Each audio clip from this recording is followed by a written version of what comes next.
অসমৰ জেলত কিয় নাৰাখে? অসমৰ জেলত কিয় নাৰাখে? অসমৰ জেলত কিয়? অসমৰ গেছ অসমৰ জেলত কিয়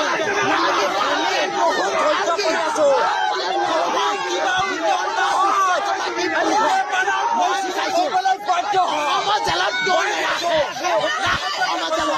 দম থাকিলে অসমৰ জেলত ৰাখ। এটা কথা, যদি আইনৰ দৃষ্টিত সাৰি যায় সিদ্ধাৰ্থ শৰ্মা, শ্যামকানু মহন্ত, শেখৰ দৌৰাই দৌৰাই পিটিম। একদম চিধা কথা এইটো। দৌৰাই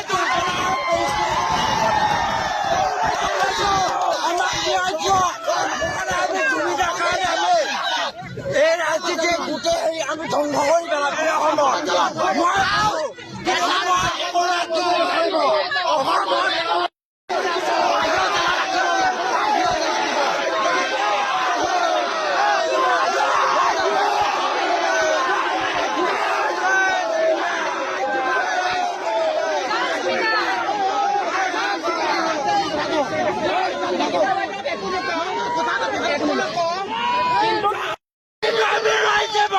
মই সৰুৰ পৰা জুবিনৰ গান শুনি ডাঙৰ হৈছো এতিয়ালৈ। মই কেনেকে আজি ইমান দিন পাৰ কৰিছো মই নিজে জানো। মই কেতিয়া সময় নকৰো, যদি গোটেই অসমৰ মানে সময় কৰিব পাৰিম।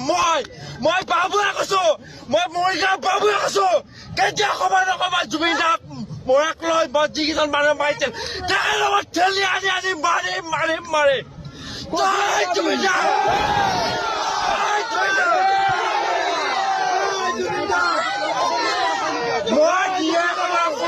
নহয়, কিহৰ কাৰণে নহয়?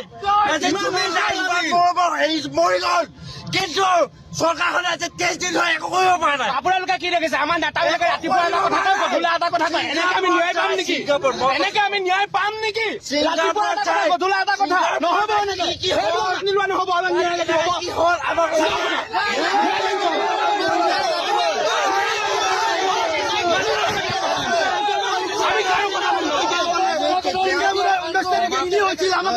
লাগিব কি হৈছিল? কেনেকৈ জুবিন আমি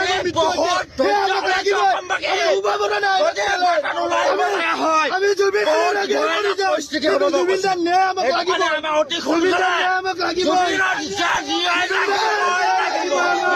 জুবিন